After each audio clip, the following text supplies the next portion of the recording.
Selam arkadaşlar, ben Proje 2000 Arıcan Kripto Kurdu YouTube kanalımıza hepiniz hoş geldiniz. Bu videomuzda sizlere ZK-Sync tarafındaki fırsat olduğunu düşündüğümüz coinleri göstermeye çalışacağız. Ve bonus olarak da airdrop fırsatının olduğunu düşündüğümüz bir platformda işlemler yapacağız. O yüzden videoyu sonuna kadar dikkatli izlemenizi tavsiye ediyorum. Ayrıca burada söylediğimiz coinleri alın demiyoruz arkadaşlar. Yarın düşebilir de yükselebilir de. Fırsatları takip etme açısından bakmanızı tavsiye ediyoruz sadece. Unutmayın arkadaşlar, bu alt sat videosu değildir. Bu bir eğitim videosudur arkadaşlar. Evet, şimdi hazırsanız videomuza geçebiliriz. ZK-Sync Era Mainnet'e geçti ve bu ekosistem oldukça fırsatlara açık bir ekosistem arkadaşlar. Çünkü platformlar çok yeni ve platformlar yavaş yavaş kendini göstermeye başladı. On-chain verilere baktığımızda buraya bir para akışı var ve bu paranın nereye gidebileceğini sizlere anlatmaya çalışacağız. Öncelikle arkadaşlar gelin bakalım TVL oranlarına. Yani bu platformlara ne kadar para kilitleniyor ve bu ekosistemde ne kadar para kilitlenmiş ona bakalım. Şu an için arkadaşlar 19 milyon dolarlık bir TVL oranı var. Bu büyük ekosistem için çok küçük bir rakam ama yeni bir ekosistem için güzel bir rakam arkadaşlar. Neden güzel diyorum? Çünkü bu ekosistem daha da büyüyecek ve bu 19'u artık bir daha göreceğimizi düşünmüyorum ileriki zamanlarda. Zaten 24 saatlik veriye baktığımızda bu 19 milyon dolarlık bir TVL oranı arkadaşlar %100'lük bir artış sağlamış ve buradaki TVL dominansını da arkadaşlar SyncSwap alıyormuş %48'lik oranla. Birazdan arkadaşlar airdrop fırsatı içinde SyncSwap'i sizlere göstermeye çalışacağım. Öncelikle Moot'la başlayalım arkadaşlar. Moot neden önemli? Dünkü canlı yayınımızda da sizlere bunu açıklamıştık. Eğer canlı yayınımızı izlemek isterseniz hemen sağ köşedeki kartı dokunup oradan canlı yayınımızı izleyebilirsiniz. Ama videonun sonunda. Şimdi Moot neden önemli arkadaşlar? Bir ekosistemin olmazsa olmazı DeFi platformlarıdır. Ve ZK-Sync Era'da da en çok hacim dönen, en çok işlem yapılan platform Moot platformu arkadaşlar. En çok işlem yapılıyorsa ne olur arkadaşlar? Burada fee ödenir ve platform fee kazanır arkadaşlar. Bu da platforma olumlu olarak yansır. Eğer takım doğru düzgün çalışıyorsa fiyatı da yükselir arkadaşlar. Biz o yüzden Moot'u önemli buluyoruz. Bu yarın da düşebilir, yarın yükselebilir de bunu bilemeyiz ama bunu takip etmenizde fayda var diyebilirim. Neden böyle diyoruz arkadaşlar? Mesela pool'lara geldiğimizde, ZK-Sync pool'una geldiğimizde arkadaşlar en çok pool'un olduğu platform Moot platformu. Şöyle görüyorsunuz arkadaşlar, en çok hacimin döndüğü de Moot platformu arkadaşlar. Hatta şöyle yakınlaştırayım, Moot'un simgesini göreceksiniz burada. USDC VET paritesi en çok volümün döndüğü bir platformmuş. Ayrıca arkadaşlar bu ve kullanacağım bütün linkleri videonun hemen aşağısında bulabilirsiniz. Buradan da arkadaşlar kendinize göre, kendi riskinize göre, risk seviyenize göre tokenlarda bulabilirsiniz. Ama şu uyarıyı yapıyorum arkadaşlar. Likidite diğer tokenlarda çok düşük olduğu için pump dump olayı olabilir. Dikkatli araştırmanızı tavsiye ediyoruz. Şimdi buraya döneceğim arkadaşlar. Burayı daha fazla anlatmaya çalışacağım. Öncelikle arkadaşlar Moot'u anlattık. Şimdi Zigzag'a gelelim. Zigzag arkadaşlar, ZK-Sync deyince aklımıza ilk gelen şey Zigzag'tı. Biliyorsunuz aylar önce Zigzag üzerinden bir işlem yapmıştık. Airdrop bekliyoruz diye bir işlem yapmıştık ve Zigzag airdrop'u almıştık arkadaşlar. Değerlendiren takipçilerimize tebrik ediyoruz. Zigzag'da arkadaşlar yaklaşık bir 15 gündür bir sıkıntı yaşıyordu swap işlemlerinde. Ama yavaş yavaş kendini toparlamaya çalışıyor. Şimdi Zigzag'a geçmeden önce tekrar Moot'a dönüyorum ve kıyaslama yapacağız arkadaşlar şimdi. Moot'a dönüp baktığımızda burada market cap'ini görüyorsunuz ve ekosistemin en çok işlem döndüğü platformun token'ının market cap'i şu an 50 milyon dolar. Diğer ekosistemler kıyasladığımızda arkadaşlar en çok kullanılan DeFi platformlarının 50 milyon dolar olmadığını göreceksiniz. Daha da yüksek olduğunu göreceksiniz. Tabi takım iyi çalışırsa ve dolan başlı yollara girmezse bunun da fiyatının yükselmesini bekliyoruz. Ama bugün %26 büyümüş arkadaşlar, yükselmiş. Araştırmadan kesinlikle yatırım yapmanızı tavsiye etmiyorum arkadaşlar. Bunu da unutmayın. Şimdi Zigzag'a bakalım. Zigzag'ın da arkadaşlar 24 milyon dolarlık bir market cap'i varmış. Moot'un yarısı kadar arkadaşlar. Burası değerlenebilir. ZK-Sync Era entegrasyonu olduktan sonra da değerlenebilir arkadaşlar. ZK-Sync Lite tarafında en çok kullanılan platform olduğunu da unutmayın arkadaşlar Zigzag'ın.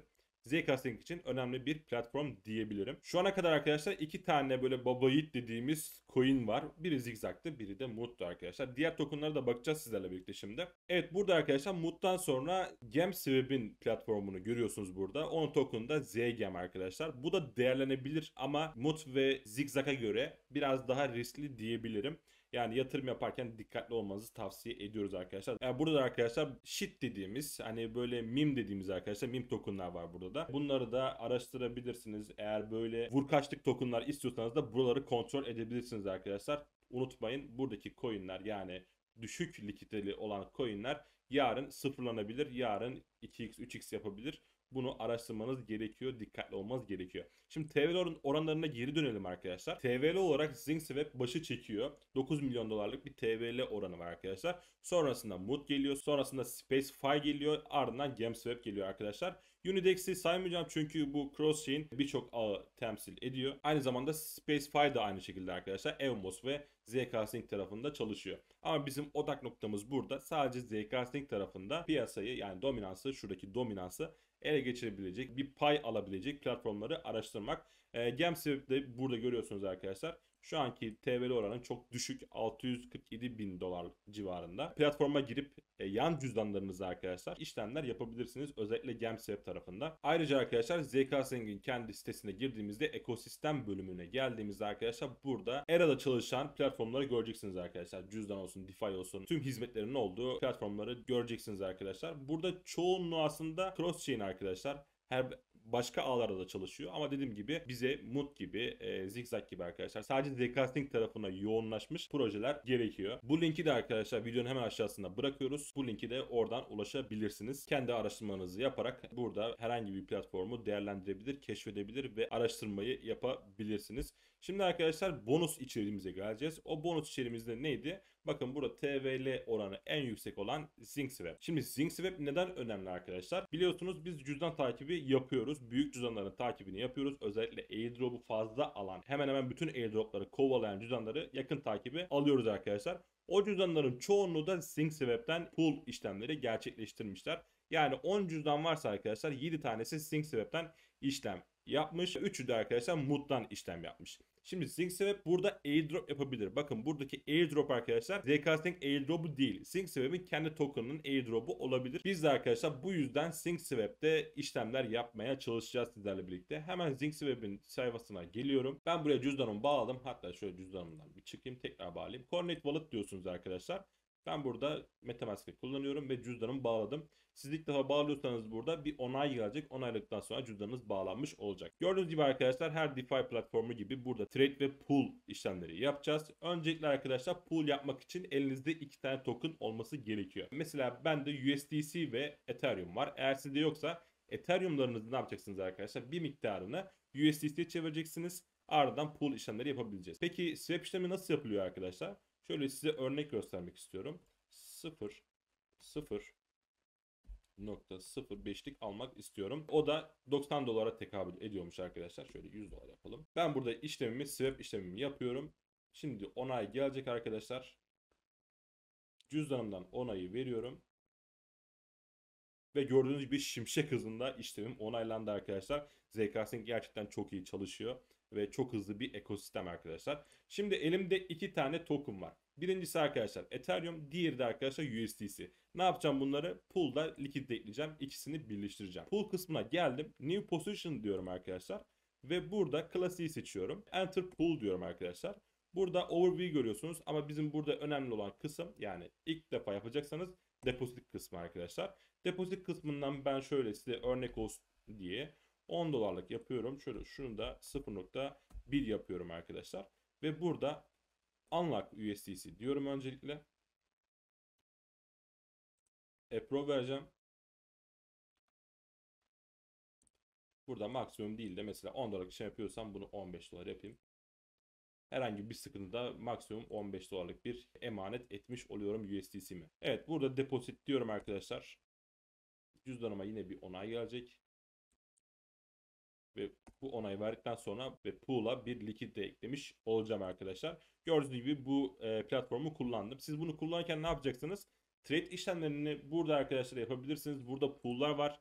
Az önce şurada gösterdiğim tokenları görüyorsunuz arkadaşlar. Bu token'u oluşturmak için buradaki pool'lardan burada pool oluşturmaları gerekiyor. Siz de arkadaşlar buradaki pool'ları kontrol edebilirsiniz. Bazı shitcoin'lere erken erişebilirsiniz diyebilirim. Tavsiye etmiyoruz ama bunu da kovalayanlar var.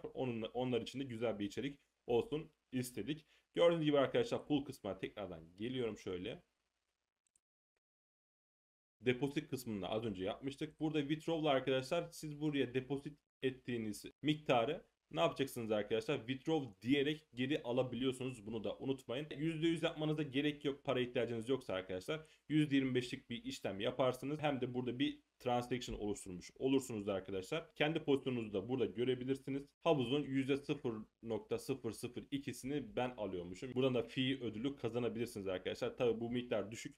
Daha fazla miktarlar yatırdığınızda burada fiillerden de kazanç sağlayabiliyorsunuz. Az önce dediğim gibi arkadaşlar burada işlem yapmanız önemli. Her gün birkaç işlem yapmanız yeterli diyebilirim arkadaşlar. Buradan da bir airdrop alabiliriz. Evet, uzun bir video oldu. Anlatacaklarım bu kadardı arkadaşlar. Videoyu beğendiyseniz ve beğenmeyi, yorum yapmayı ve kanalımıza abone olmayı unutmayın. Sizleri çok seviyoruz. Herkese bol şans diliyorum. Hoşçakalın.